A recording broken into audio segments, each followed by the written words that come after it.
पवित्र राखी पूर्णिमा उपलक्षे आपण मानकु समस्तंकु मोर हार्दिक शुभेच्छा एवं शुभकामना। आपणकर जदि मीन राशि होइथाय तेबे भिडियोटी को स्किप न करी शेष पर्यंत थरे निश्चय देखंतु। मीन राशिर व्यक्ति विशेष मानकर जीवन एही राखी पूर्णिमा ठारू बदलिबाकु जाउछि, कारण ग्रह नक्षत्र मानक चलन रे एक बहुत बड़ परिवर्तन हेबाकु जाउछि, जहा फलरे आपणक जीवन रे चलीथिबा समस्त दुख कष्ट एवं समस्यार अंत हेबाकु जाउछि एवं पुणी थरे आपणक जीवन को खुशी फेरिबाकु जाउछि। बुध शुक्र एवं सूर्यंकर राशि परिवर्तन हेबाकु जाउछि, जहा द्वारा आपणक जीवन रे एक बड़ परिवर्तन हेबाकु जाउछि। आपणक जीवन रे चलीथिबा समस्त दुख कष्टर अंत हेबाकु जाउछि। पुनर्बार आपणक जीवन रे खुशी फेरिबाकु जाउछि। तेबे आसंतु जानिबा आपणक जीवन रे कौन सबु बड़ परिवर्तन हेबाकु जाउछि।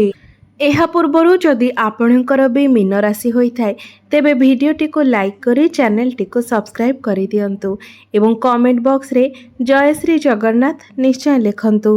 बंधु माने पूर्वरु आपणकर स्वास्थ्य समस्या देखा जाउथिला, धनजनित समस्या लागी रहुथिला। आपण ऋण नेइथिले किंतु ऋण सुझी पारु नथिले, ऋणर भार आपणक उपरे बढ़ी जाइथिला। गृह परिवार रे खुशीर वातावरण नथिला, शिक्षा क्षेत्र रे विभिन्न प्रकारर समस्या देखा देउथिला। आपणकर अननेसेसरी खर्च हेउथिला, समाज रे आपणकर मान सम्मान कमी जाइथिला। आपणको चाकरी प्राप्ति होई पारु नथिला, संतान संतति को नै चिंतित रहुथिले एवं व्यापार रे मध्य आपणकर लॉस हेउथिला। प्रेम जीवन रे मध्य समस्या देखा देउथिला। तेबे एभली जहाँ भी किछि समस्या आपणक जीवन रे चालुथिला ताहा एबे दूर हेबाकु जाउछि। आपणक जीवन रे पुणी थरे खुशी फेरिबाकु जाउछि। आपणक जीवन रे नूतन सूर्योदय हेबाकु जाउछि। बंधु माने शुक्रंकर राशि परिवर्तन हेउछि। शुक्र हेउछन्ति धनर कारक ग्रह। शुक्रंकु माँ लक्ष्मींकर स्वरूप बोली मध्य माना जाइथाए। शुक्र आपणकर षष्ठ भावरे थिले, खराब स्थिति रे थिले, सेथिपाई आपणक जीवन रे धन आसुनथिला, धनर व्यय घटुथिला। आपणक उपरे करजर भार बढ़ी जाइथिला। मात्र एही राखी पूर्णिमा परे शुक्र आपणकर सप्तम भावकु चलन करिवे एवं बुध ग्रहंकर मध्य राशि परिवर्तन हेबो। बुध मध्य आपणकर सप्तम भावकु चलन करिवे। बुध हेउछन्ति नारायणंकर स्वरूप ग्रह एवं बुध एवं शुक्र आपणकर सप्तम भावरे लक्ष्मी नारायण जोगर निर्माण करुछन्ति एवं परे बुध बक्री अवस्था को आसिबे। सप्तम भावरे बुध एवं शुक्र आपणकर व्यापार वाणिज्यर स्थिति को मजबूत बनाउछन्ति। आपणकर डेली इनकम रे वृद्धि आसिबो। आपणकर फाइनेंशियल ग्रोथ हेबो। आपण एही समय नूतन व्यवसाय आरंभ करबा पाई मन बळाई पारंती। आपणकर जदि स्टेशनरी दुकान अछि, ब्यूटी पार्लर अछि, मॉडलिंग करूछन्ती किंबा आपण कृषि कार्य करूछन्ती तो सेथिरे आपणको बहुत अधिक सफलता प्राप्ति हेबो। आपण एही सब क्षेत्र रे बहुत अधिक उन्नति करिवे। आपण एही समय किछि अधिक रोजगार करि पारिबे, टंका संचय करिबारे मध्य समर्थ हेबे। बुध एवं शुक्र आपणकर प्रथम भाव को देखुछन्ति। आपणकर स्वास्थ्य रे जहाँ भी किछि समस्या थिला से सबु दूर होई जिवो एवं सप्तम भावटी आपणकर वैवाहिक जीवनर भाव होइथाय, तो आपणकर वैवाहिक जीवन मधुर रहिबो। आपणक जीवन को सुख फेरी आसिबो। आपण दुई जनक मध्यरे तालमेल भल रहिबो। पूर्वरु जदि आपणकर दाम्पत्य जीवन रे किछि समस्या थिला तेबे ताहा एही राखी पूर्णिमा परे दूर होई जिवो। आपण दुई जण मिसी कोनोसी बड़ डिसिजन नै पारंती, कोनोसी प्लानिंग करि पारंती, फैमिली प्लानिंग मध्य करि पारंती। जो माने बहुत दिन धरी संतानर कामना रखिथिले सेमानंको संतान सुख मध्य प्राप्ति होई पारे। शुक्र आपणकर तृतीय भाव एवं अष्टम भावर अधिपति होई आपणकर सप्तम भावरे अछंती। एही समय आपणकर कम्युनिकेशन स्किल बहुत भल रहिबो। आपण छोट मोट जगह को यात्रा करि पारंती। डिजिटल क्षेत्र रे, ऑनलाइन क्षेत्र रे, बैंकिंग क्षेत्र रे, ट्रैवल एंड टूर क्षेत्र रे जो माने कार्यरत अछंती सेमाने बहुत अधिक उन्नति करिवे। सेमानंकु सेमानंक कार्य रे बहुत अधिक सफलता प्राप्ति हेबो। छोट भाई और भौणी मानकर सपोर्ट आपणको प्राप्ति हेबो। भ्रमणर जोग मध्य रहुअछि। आपण कोनोसी स्थान को बुलिबाकू जाई पारंती एवं समय समय आपणको आकस्मिक धन लाभ मध्य होई पारे। चारिदिगरु आपणको लाभ प्राप्ति होई पारे। देवगुरु बृहस्पति आपणकर तृतीय भावरे विराजमान अछंती एवं तृतीय भावरे बसी आपणकर भाग्य भाव को अर्थात आपणकर नवम भाव को देखुछंती। तो एही समय आपण भाग्यवान हेबे। आपणकर भाग्य रे वृद्धि आसीबो। भाग्य बल रे आपण प्रत्येक क्षेत्र रे सफलता लाभ करिवे। कम परिश्रम रे आपण बहुत अधिक सफलता लाभ करिवे। आपण कोनोसी धार्मिक स्थान को जीवा पाई मन बलाई पारंती। आपणकर मन धर्म आड़ को अग्रसर होई पारे।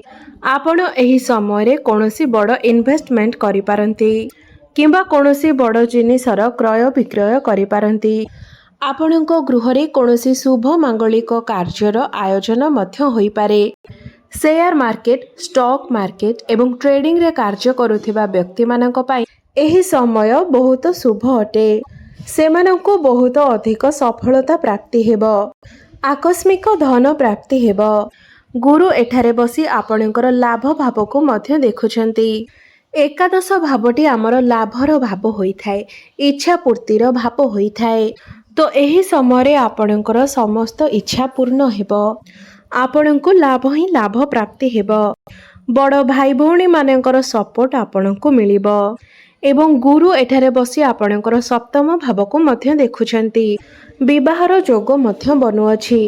जो मानकर विवाह बयस होई गलानी मात्र विवाह होई पारु नाही तो सेमानक पई विवाह जोग मध्य देखा देउछि। आपणकर विवाह स्थिर होई पारे। एही समय आपणकर क्यारियर रे मध्य बहुत बड़ परिवर्तन आसीबो।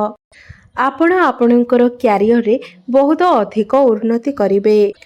क्यारियर को नहीं आपण कोनोसी स्थान को यात्रा करि पारंती।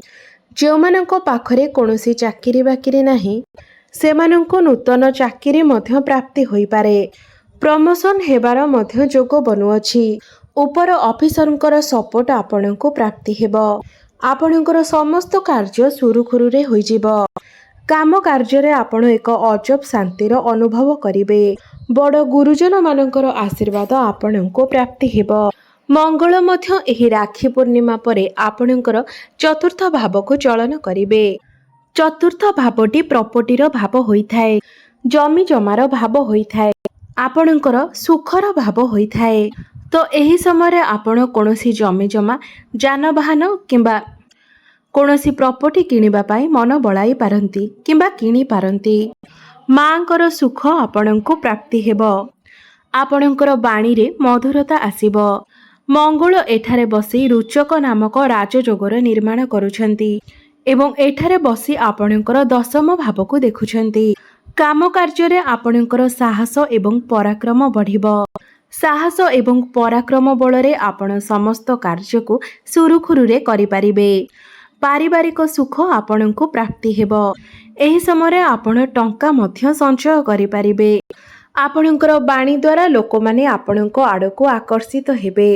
समाज रे आपणको मान सम्मान प्राप्ति हेबो एवं सूर्य मध्य तांकर निज घर को चलन करिवे। एही राखी पूर्णिमा परे तो यह आपणकर शिक्षा क्षेत्र पाई बहुत शुभ अटे। आपण उच्च शिक्षा करि पारंती, कोनोसी स्थान रे एडमिशन नै पारंती। आपणकर जदि कोनोसी एग्जाम अछि किंबा आपण कोनोसी फॉर्म फिलअप करिबा पाई चाहुछंती किंबा आपण पाठ पढ़ारे किछि डिसीजन नेबा पाई चाहुछंती तो राखी पूर्णिमा परर समय आपणक पाई बहुत शुभ रहिछि। आपणकर प्रेम जीवन पाई मध्य बहुत शुभ समय रहिछि। पूर्वर जदि आपणकर प्रेम जीवन रे किछि समस्या चालुथिला तेबे वर्तमान ताहा समाधान होइजिबो। आपण दुई जनक मध्य रे भल पाइबा बढ़िबो। ताळमेळ भल रहिबो। आपणकर भल पाइबा विवाहर रूप मध्य नै पारे। ତ ସବୁ ଦୃଷ୍ଟିରୁ ଦେଖିବାକୁ ଗଲେ ଏହି ରାକ୍ଷୀ ପୂର୍ଣ୍ଣିମା ପରେ ଆପଣ ସମସ୍ତ କ୍ଷେତ୍ରରେ ସଫଳତା ଲାଭ କରିବାକୁ ଯାଉଛନ୍ତି। ତାହା ଶିକ୍ଷା କ୍ଷେତ୍ରରେ ହେଉ, ପ୍ରେମ ଜୀବନରେ ହେଉ, ବୈବାହିକ ଜୀବନରେ ହେଉ, କ୍ୟାରିୟର କ୍ଷେତ୍ରରେ ହେଉ କିମ୍ବା ବ୍ୟାପାର ବାଣିଜ୍ୟ କ୍ଷେତ୍ରରେ ହେଉ କିମ୍ବା ଆପଣଙ୍କର ଭାଗ୍ୟ କ୍ଷେତ୍ରରେ ହେଉ, ସମସ୍ତ କ୍ଷେତ୍ରରେ ଆପଣ ସଫଳତା ଲାଭ କରିବେ। ତେବେ ଅଧିକ ଶୁଭ ଫଳ ପ୍ରାପ୍ତି କରିବା ପାଇଁ ଆପଣ ପ୍ରତ୍ୟେକ ଦିନ ଗୁରୁଙ୍କର ବୀଜ ମନ୍ତ୍ରର ଜପ କରନ୍ତୁ। ଓମ୍ ଗ୍ରାମ୍ ଗ୍ରୀମ୍ ଗ୍ରୌମ୍ ସହ ଗୁରବେ ନମଃ। ଏହି ମନ୍ତ୍ରଟିକୁ ଆପଣ ପ୍ରତ୍ୟେକ ଦିନ 108 ଥର ନିଶ୍ଚୟ ଜପ କରନ୍ତୁ ଏବଂ ଆପଣ ପ୍ରତ୍ୟେକ ଗୁରୁବାର ଦିନ କଦଳୀ ଗଛ ମୂଳରେ ହଳଦୀ ମିଶ୍ରିତ ଜଳ ଅର୍ପଣ କରନ୍ତୁ। ଏହା ସହିତ କୌଣସି ବ୍ରାହ୍ମଣଙ୍କୁ ଆପଣ ହଳଦିଆ ବସ୍ତ୍ରର ଦାନ କରନ୍ତୁ ଏବଂ ପ୍ରତ୍ୟେକ ଦିନ ଆପଣ ହନୁମାନ ଚାଳିଶାର ପାଠ ମଧ୍ୟ କରନ୍ତୁ। ତ ବନ୍ଧୁମାନେ, ଆପଣଙ୍କର ଜୀବନ ମଙ୍ଗଳମୟ ହେଉ, ଏହା ହିଁ ଈଶ୍ୱରଙ୍କ ନିକଟରେ ମୋର ପ୍ରାର୍ଥନା। ଧନ୍ୟବାଦ।